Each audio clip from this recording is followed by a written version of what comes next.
Hello, I'm Bruce Winterton, and welcome to Controversy. This show explores topics and issues that aren't normally discussed on television. And in today's show, we're going to shed some new light on the Contragate affair.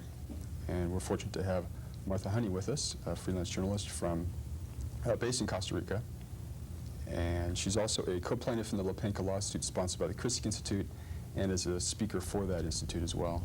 Thank you for being on the show, Martha. You're welcome. Pleasure to be here.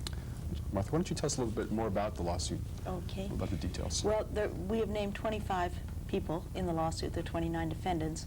And basically what we are saying is that these people have been involved in an ongoing criminal conspiracy, which one of the actions of this group was to carry out the Lepenka bombing.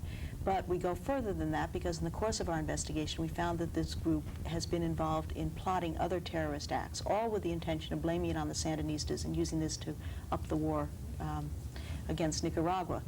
Mm-hmm. And in particular, we say that they were involved in some border incidences between Costa Rica and Nicaragua and in a very bizarre 1985 plot to bomb the U.S. Embassy in Costa Rica and again blame it on the Sandinistas. And that in addition, this group has been involved in drug trafficking. That the planes that brought down the arms and supplies to the Contras in Costa Rica, the light planes, to secret airstrips and John Hulls and other ranches in Costa Rica, were then loaded with cocaine or in some cases marijuana and flown back to the United States. That the Contra network has been used to traffic drugs. And we're using a law called RICO, which is basically a law designed to combat organized crime, but we're using it in this case to say that these characters have been involved in an ongoing criminal conspiracy and in the process have broken a number of U.S. laws, the Neutrality Act, and a number of laws. It's a very confusing thing.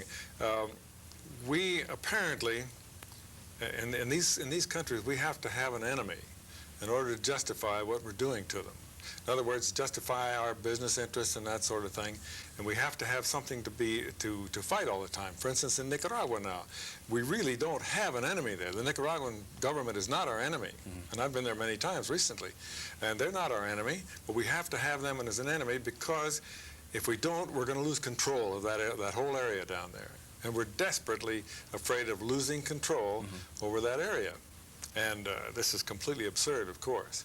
And they bring up a number of reasons, communism and the Soviet threat in Central America.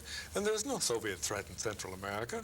Absolutely none. The Soviets are not interested in Central America. I mean, Reagan's main position, and William Bloom talked about this a little bit on a prior show, that is that Nicaragua is communist, and so, in fact, all these interventions we're doing is very anti-communist.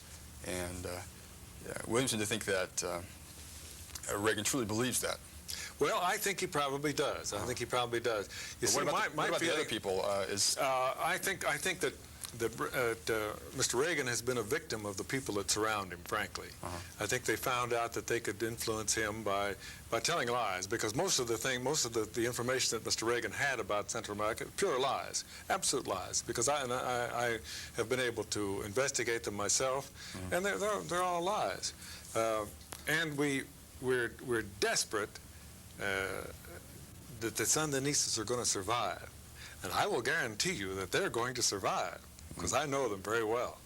And they're going to survive. And I don't approve of some of the things they do. I don't approve of a lot of things. I don't approve of what we're doing either. Right. But I have a feeling, I know that they're going to survive because they have the backing of the people.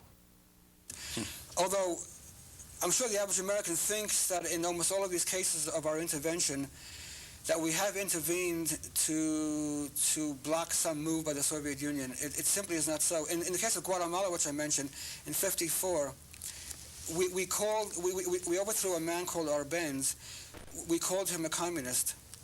We called him a tool of the Soviet Union. At the time he was overthrown by the CIA, he did not even maintain relations with the Soviet Union. There was not even a Soviet embassy in Guatemala, which is the normal basic need if you want to stage a coup. You have to have a headquarters for your operation. There wasn't even a Soviet embassy there.